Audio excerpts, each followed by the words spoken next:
This is an 8-iron and it's a dead shank. That's the muff.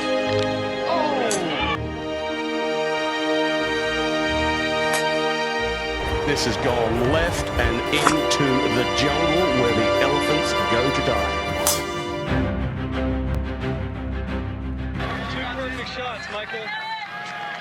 You got me in the water on one and over the green on the other. Hello guys and welcome back to the Fifth Major Podcast, episode 6. Today we've got another very, very special guest. She goes by the name of Felicia Medalla. Well, yeah, my name's Felicia. I was teammates with Josh and Alex at Nottingham University golf team. And so I started playing golf when I was 6, then played college golf at Cal State Fullerton, but I grew up in the Philippines. So yeah, it's kind of my background. And also with me today we've got Josh, as always. Hi guys. All right, so Felicia, I've just got a quick some questions for you. Just try and answer them as quick as you can. I did this with Josh, which is quite interesting. So we'll see what we get from you. So favorite TV show? Right now, Outer Banks. Favorite movie? Rocky. You can see. Favorite song? Oh, Sweet Victory by Tripley. Are you McDonald's or Pizza Hut? Oh, McDonald's, especially after an NUGC win. Yeah. USA or the Philippines? Ooh, Philippines has my heart, but USA to live in. Yeah, fair enough. Putter or driver? Putter. That is. Golfing hero? Golfing hero. Ooh, probably. Oh, tough question. I'll just go with Annika Sorenstam. Yeah, fair enough. And final question. Josh gave a great answer for this one. Who would you have putting a 10-foot putt to save your life? Putting a 10-foot putt to save my life. I feel like I want it to be really dramatic, so I want it to be Ian Poulter. Yeah, I like that. Yeah, awesome. I feel like just his reaction in the Ryder Cup and like all that pressure that he tried to put. I think he can do that to save my life and be dramatic about it at the same time. I'm pretty sure he'd hold it as well. Yeah. Felicia, you just said there you grew up in the Philippines. How is life like there right now? It's kind of tough. We're still in lockdown. We're still in lockdown until May 15, and then they're going to reevaluate what's going on after that. But things aren't looking the best right now. I don't think the curve's flattening right now. So. Okay, I'm sorry to hear that. I hope all our fans in the Philippines are safe. When did you start playing golf, and what is golf like in the Philippines? Yeah, so I started playing golf when I was 6 years old. I got invited. Actually, it's a crazy story because I didn't really get invited by like a family member. So I was in, I think I was like in kindergarten, and one of my classmates, his family comes from a big golfing family. So they all went to the driving range after class every day. And one of those days they invited me to go to the driving range with them. His sisters, all of them eventually went to go play college golf. And so they're a big golfing family. So I went to the driving range, and I think the first time I hit the golf ball, I just knew there was like nothing like it. You guys probably have the same stories too, but there's nothing like it. And I remember, being in the driving range for about like a few hours and hitting like 10 buckets, which I don't even know how that's possible for me to do right now. So yeah, I just definitely fell in love with the game right then and there. Yeah. Could you tell you got an eye from it straight from the start, Felicia? Not really. I definitely didn't have. I feel like a lot of junior golfers from the Philippines were very talented, and I feel like I might have been talented too, but then I wasn't really emphasized because of all the talent around me, I think. Yeah. Is how big is golf in the Philippines in general? Like, are there a lot of people playing at a young age, or were you quite rare? Yeah, I think a lot of people at a young age start playing. I mean, if they do end up playing golf, a lot of them start at a young age, and there have always been, if you look at, let's say, I think it's called the IMG Junior World now, but back in my day, it was called Callaway Junior World. A few times, there's always like a young Filipino junior amateur playing and winning it. So definitely the stage for junior golfers is pretty good. Golf is pretty big in the Philippines. We have a lot of golf courses and a lot of different kinds of courses. I think we even have a links course out here, which I think is just like kind of crazy playing that in like the humid and hot weather. Yeah. You live on a golf course, don't you? Am I right in saying? I did. I actually grew up in a village right beside the golf course. So I took my golf cart every day. I was every day to the golf course, just cut in. Love to see that. Love to see that. Yeah. So growing up through the school system in the Philippines, was there a lot of golf? Were you playing a lot of golf tournaments? Yeah. So I started competing internationally when I was 8, because even if like the competition in the Philippines was really good, we didn't have as much tournaments. So my parents actually took me to a lot of international tournaments starting the age of 8. Then from there and on, they started to actually homeschool me, because they knew that if I was to spend most of the summer playing golf and then catching up, like it just wouldn't be that good for me. So they just ended up homeschooling me, so that I can also have all the time to play golf, so that I could balance school, golf, and other things too. So yeah. That's quite interesting. So did you know from an early age that golf was probably going to be a career for you?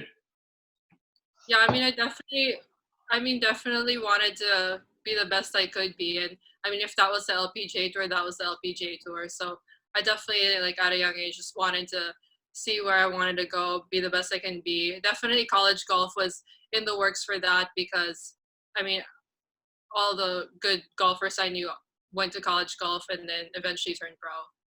Yeah. And what was your practice regime like, Felicia? Were you kind of spending a lot of hours at the range, or were you mainly kind of liking to play on course and get competitive?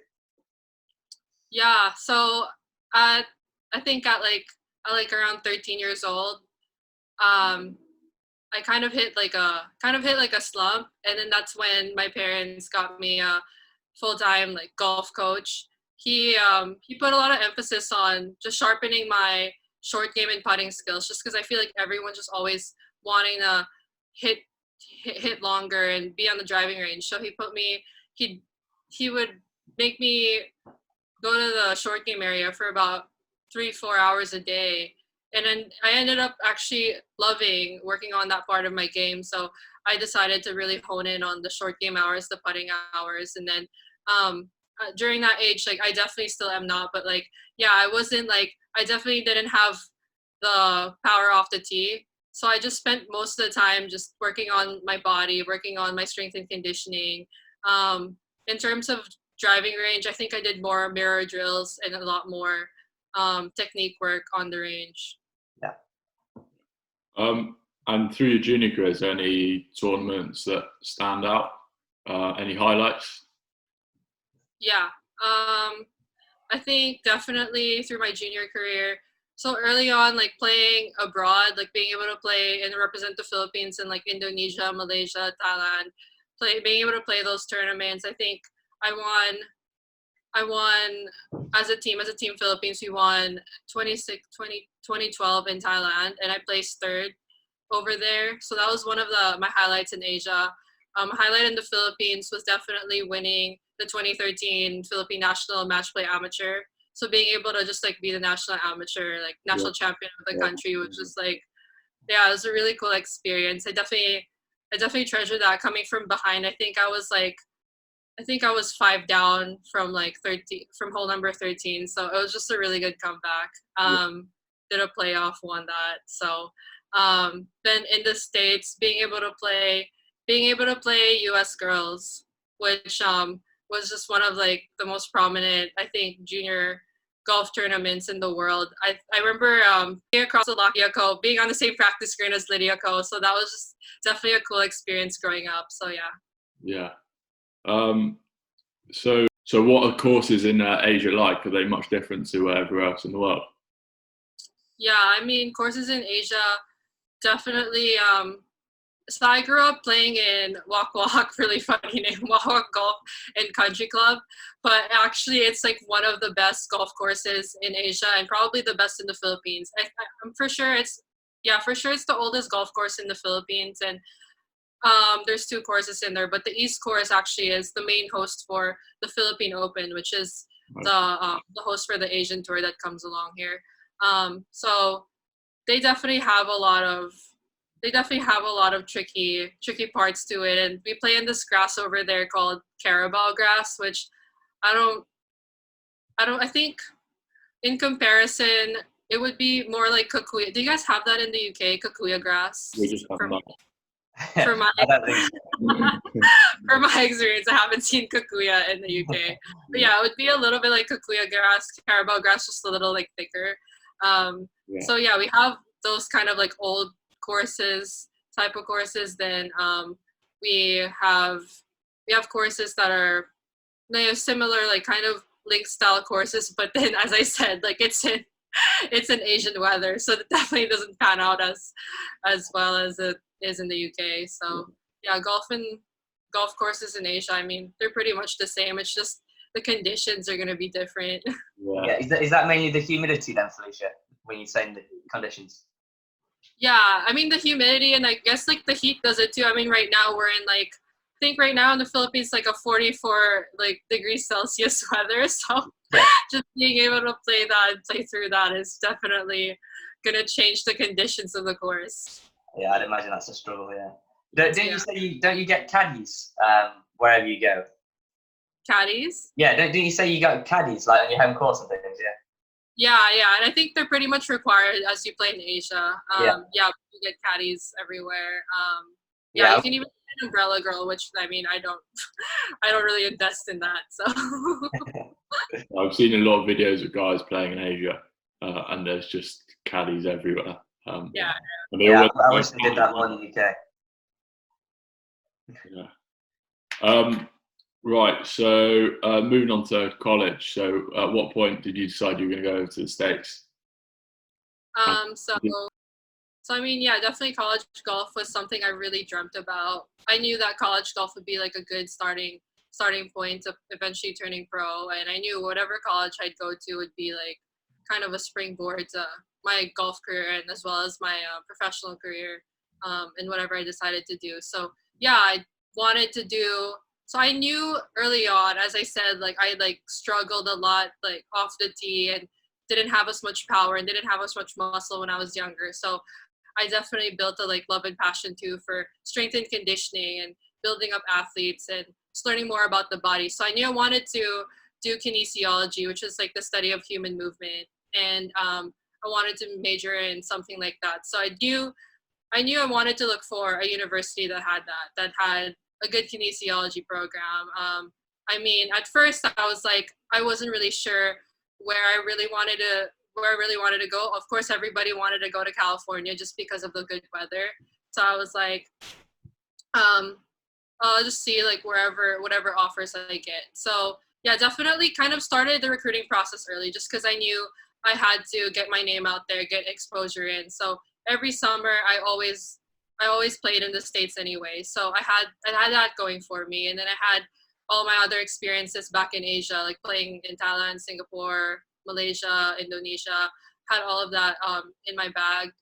And I knew that I wasn't special. I mean, yes, I had good scores and I had that exposure, but I knew I had to just continue communicating and communicate early on to the coaches. So I think I started my freshman year, sophomore year. I just started sending emails out to coaches like, hey, I'm going to go be playing these tournaments in the States. Hope you can check my scores out. If I did play well, I'd say, hey, I placed like third, fourth, like first. I won this tournament last week. Yeah, just updating you on how I did. And there's only a certain timeline where coaches can reply back to you or at least like send you offers. So I think that was around like your sophomore, junior year of high school.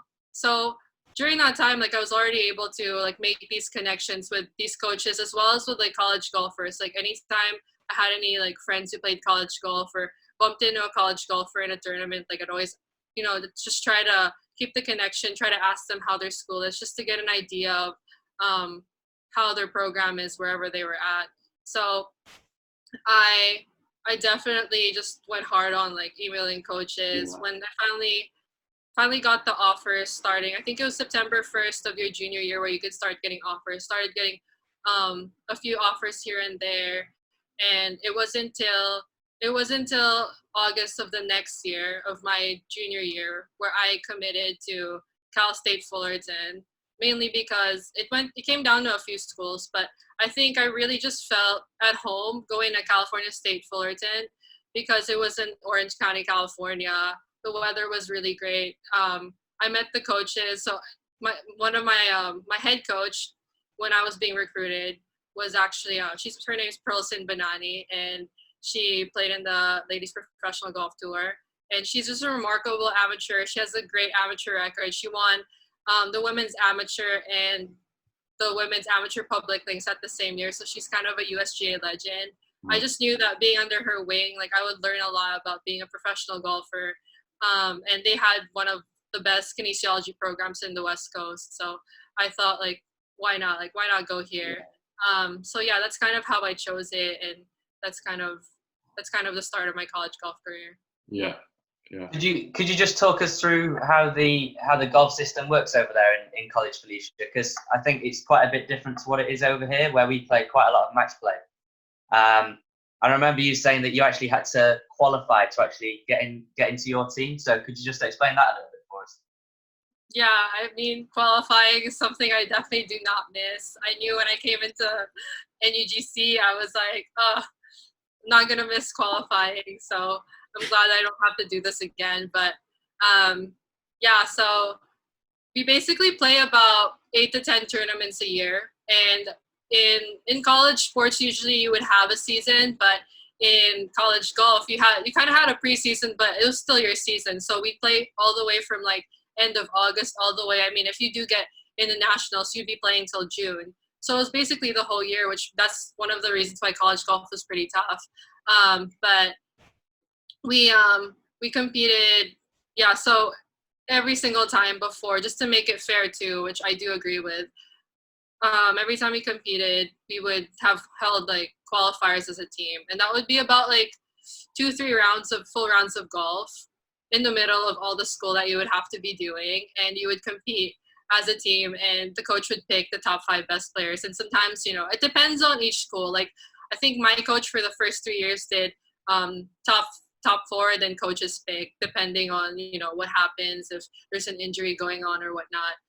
That's typically how it goes. So yeah, like we would have to have those qualifyings, and then I mean, if you don't make it, it was just pretty tough. You'd know that you would be left home and everyone's out there competing. And luckily, like my team was pretty small. I don't even know if that was a good thing or a bad thing, but I came from a team of about 7 to 8 girls. So they would take 5, and there would be either 2 or 3 of us left behind. And even if we were left behind, we'd still have to play at home so that the coaches could see like how we were playing and how we part up to those girls who played in the tournament. So yeah.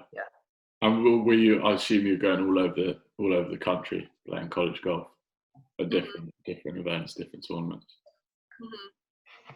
Yeah, we played. Well, it would depend for each university. So I mean, there was always going to be the conference cup at the end of everyone's season. So the conference is the one that leads to conference and regionals and nationals.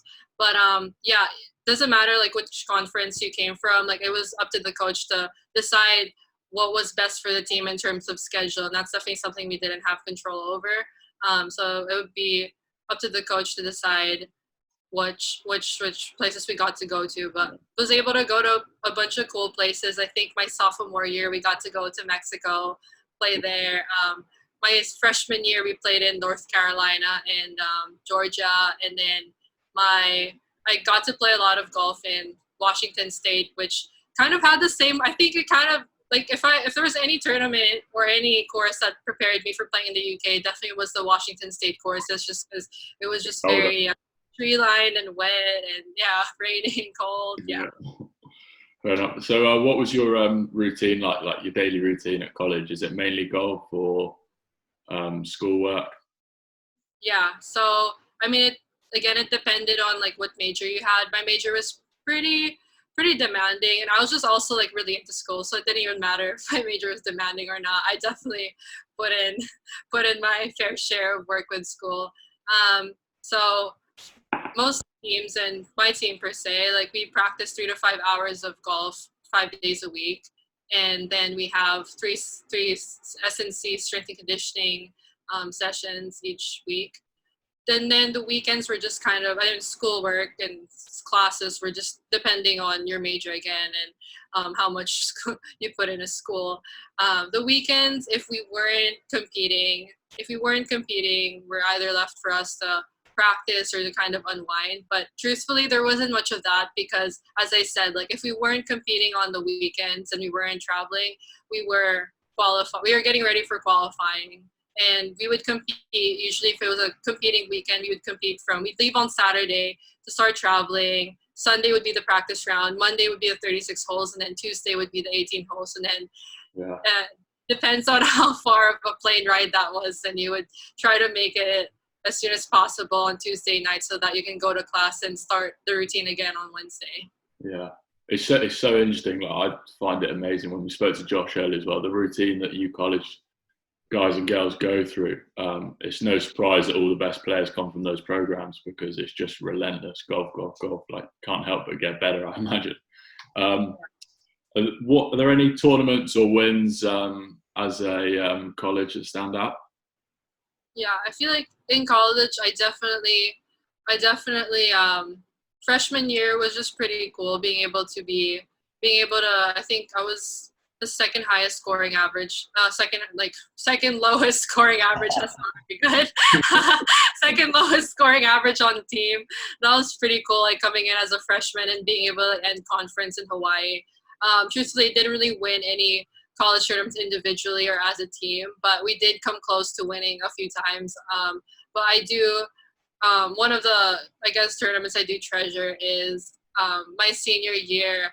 It was in Arizona. It was our spring break tournament, and we ended up beating the school record for a tournament low as a team. And that was just like pretty special being able to be part of that. And I personally broke my career low to a shot 68 at that tournament. So it was just a cool experience because I knew that I was able to like help out. And I mean, the teams before that were pretty remarkable too. We had this girl named Martina Edberg who ended up playing in the European Tour and the LPGA, and another girl named Tisha Brea who also tried to qualify for the LPGA and was a tour player as well. So yeah. And when was it that you decided to come to Nottingham? Yeah, so actually in college I had a slump on my golf game from like around my sophomore, after my good freshman year, from my sophomore year towards almost the end of my junior year. And as I was coming towards the end of that slump, I was like, dang, I wish I had more time. You know, I wish I had more time to play now that I've gotten out of this slump. Now I have one more year left. So that was in the back of my head. I wish I had more time to play. And then as well, like I really loved my course, kinesiology, but I also felt like I was really lacking in like a sense of like business knowledge. So I knew that I wanted to increase my skills within like the business realm and stuff, just because I knew that it would help whatever I plan to venture on in the future, whether it was to help my family with their business or whether it was to start my own gym in the future. So yeah, I definitely had that in the back of my head. And one day I was walking to my academic advisor's office just to check in with her. And as I said hi, like she just presented this whole like pamphlets of University of Nottingham in front of me. And she's just explaining it to me and how it would be another year of playing college golf, somewhat similar to college golf in the UK. And she goes, but the only thing is they don't really have a kinesiology major. They only have business, but they're one of the best. And I just knew like when she said that, like this was like that experience was just for me at that time, and I knew I was like at the right place at the right time. So yeah, I was like, I just definitely got on my emailed Phil Wood. Luckily I was going to the UK to that summer because we were celebrating my dad's birthday, so I got to visit Nottingham, see it for myself, and then yeah, I just applied and got in, and yeah, the rest is history. Was it what you were expecting, Felicia, or was it completely different? And kind of how did the atmosphere differ from like a US college to a UK university? Yeah, I feel like it was different, but in a good way. Definitely there were things that I wasn't expecting, but I feel like all of it panned out to work out well for me and work out great. I think as I said to you guys, like I definitely wouldn't have wanted to continue playing golf professionally or competitively if it wasn't for like my experience in Nottingham. So that was really cool. That was a really good experience. I think the difference between the US system and the UK system, I mean, first of all, like I was the only girl on the Nottingham golf team. And I didn't really know what to expect, honestly. So it's not as if I came in for a shock, but yeah.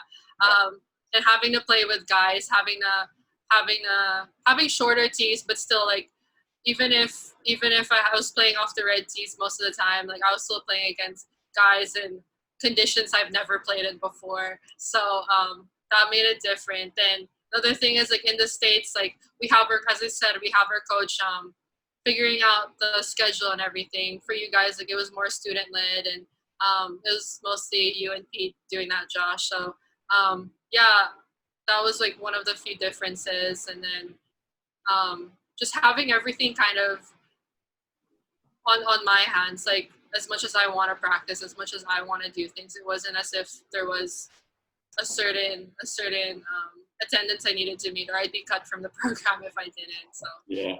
And did you find it difficult playing UK golf courses? Because obviously, you know, playing UK golf in November, December will be a lot different to kind of what you'd experienced before. And you had a great record, so I'm sure you didn't struggle too much. But you know, did you find it quite difficult? And how would you say would you say that improved your game in certain ways?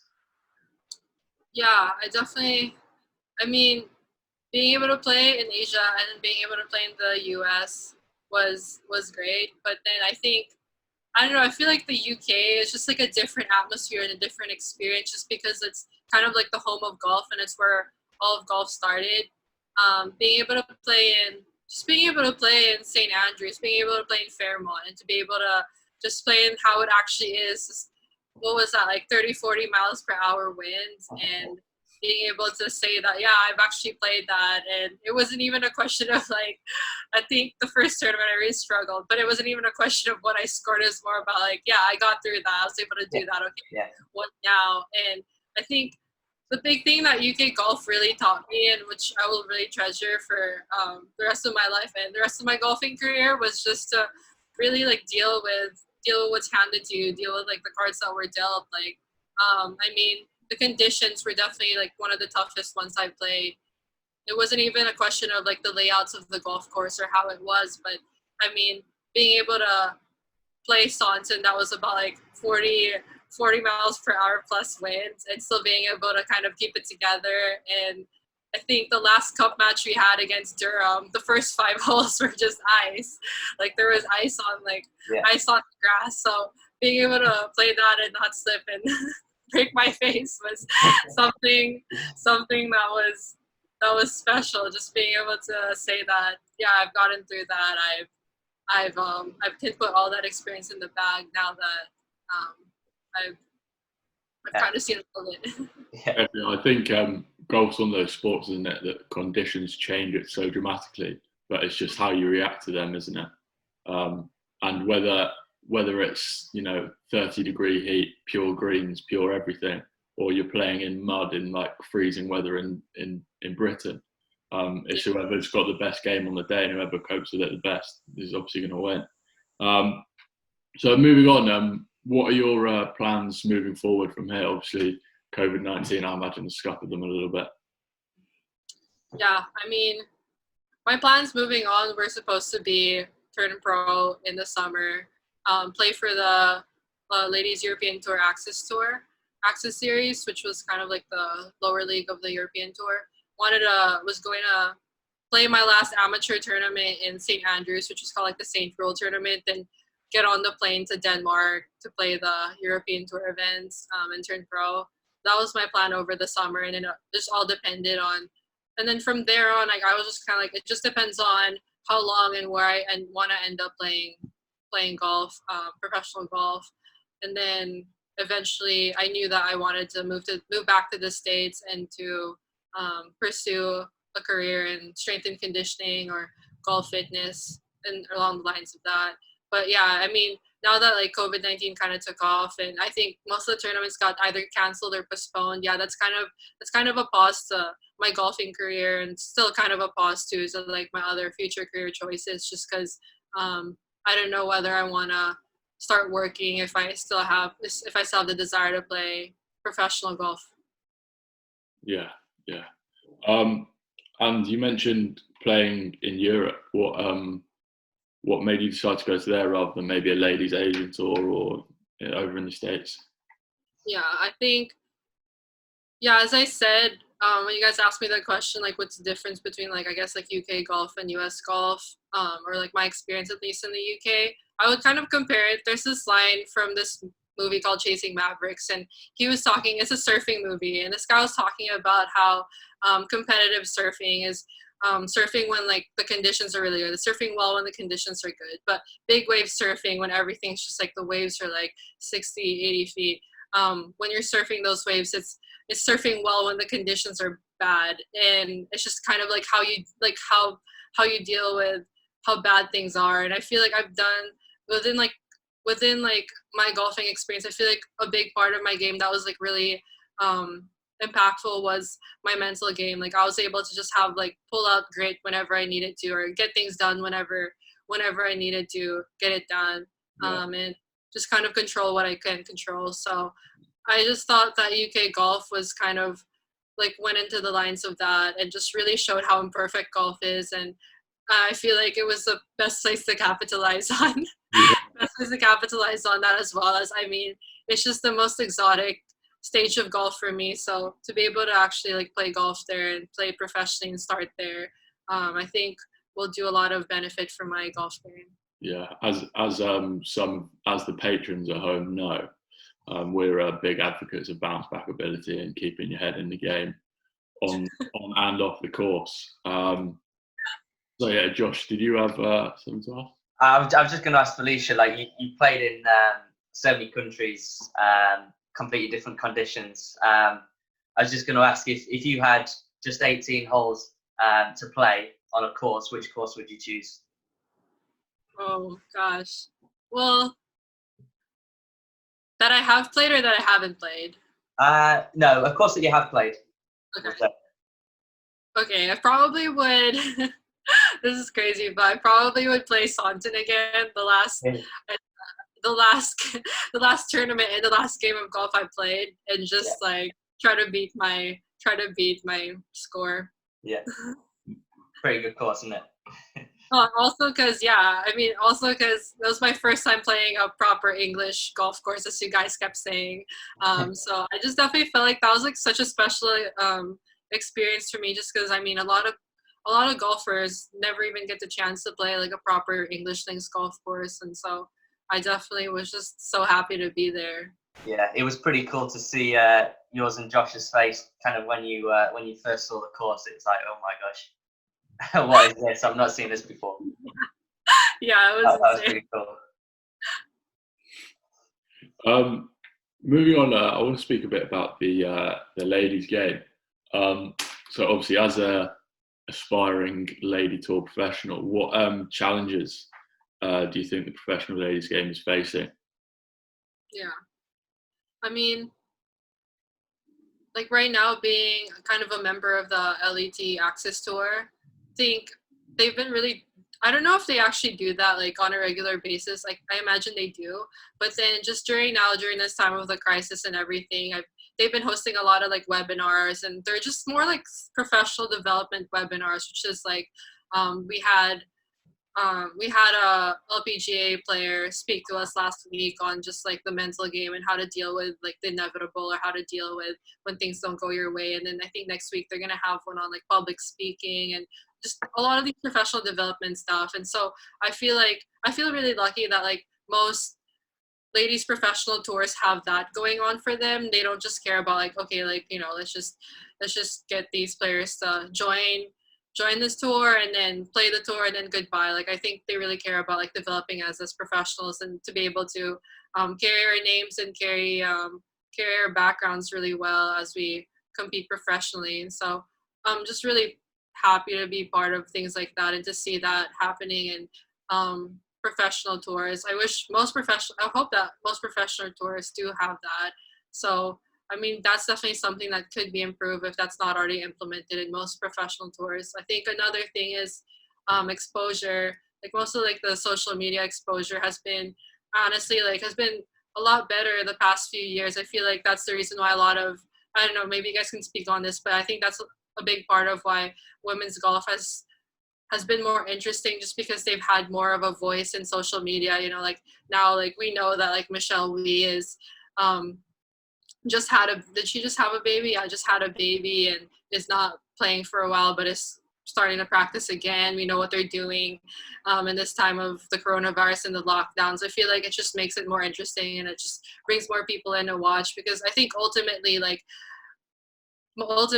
women's sports, a lot of people say like it's unequal and stuff, and like especially for pay. But then I feel like, you know, if more people are watching and if there's more exposure, especially within like social media, and you know, like people start playing well, which they always do anyway, we're gonna get closer to kind of equality in that sense, and I think that's pretty fair.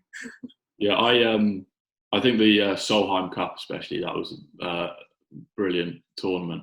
And the drama of it has definitely added to the women's game. But I know certainly in Europe, like there's talk on the LET that there's just the purses just aren't big enough, and really the LPGA tour's the way in terms of making the big money. That's really the only way you can go. So do you think that needs improving?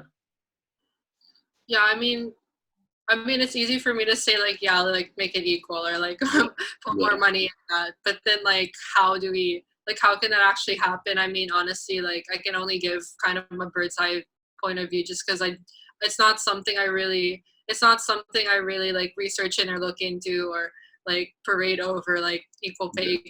But yeah, I think as long as we keep on working on the exposure, as long as we keep on working on just making it interesting for people to watch, and I mean, enjoying the game out there. I feel like that's something that's really, I don't know about you guys, but I feel like one of the reasons why like I like watching sports is I like getting to know the athlete.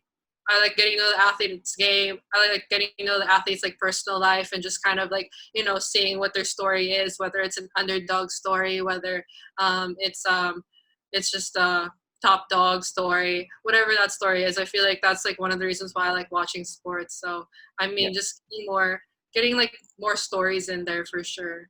Yeah, it definitely. It's all about the product, isn't it? You've got to sell the product, and you've got to try and get people, you know, invested in, you know, people's careers that actually make them want to tune in and watch it. And obviously, if you get more people watching, then suddenly the purses will go up, because you know people are paying for the TV rights and whatever. So yeah, I agree with you, Felicia. It's all about the product, isn't it? And that's what you've got to try and build.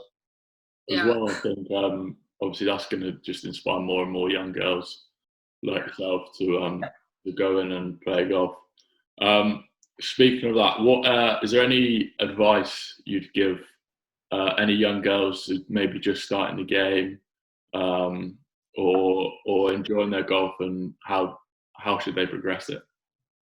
Yeah, for all the girls like trying to start their game and progress it, I mean, I feel like for me personally, I concentrated into golf really early.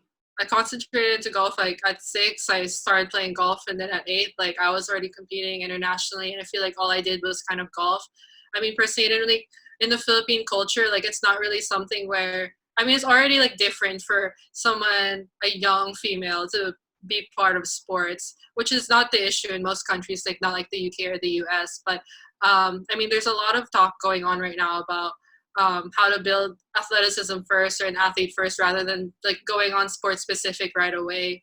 I feel like for a lot of the young golfers out there, like just try to play as much other sports as you can. Like don't take it too seriously yet. I mean, I feel like a big part of a big part of the reason why I wanted to turn pro again and play it again was because I started just having more of a love for the game itself. I started realizing like what it was like to play golf again and to just play it. Because I think at a young age, like it was just the pursuit of going college golf, and then going to college golf was the pursuit of playing well and being on the team and doing my best and being a All-American. And then coming into Nottingham, I was like trying to be a professional golfer, but then like seeing you guys like just play the game and like enjoy that definitely made me like fall in love with playing the game again. And so that's definitely, I mean, obviously like I could sit here and for hours and say like, oh, like work on this, practice this, but everyone's always going to be different. Like, everyone's going to have different strengths and weaknesses. I mean, always like short game, as we all know, statistically is something that's definitely something that you can, you know, take strokes off your opponents with. If you're really good at that, you capitalize on that and putting. But yeah, I mean, try to just play the game and play as much sports as you can. Build the athlete first, for sure, over getting so fixated at being a golfer. It is a great game. I don't blame people that do that, but yeah. Definitely. You gotta love what you do. Like you said earlier, like you just went to the golf range and was hitting buckets and buckets of balls just because you love it. And J-Mar said that as well. You just gotta love the game, and that's the key. And enjoy it whilst you're doing it. Yeah.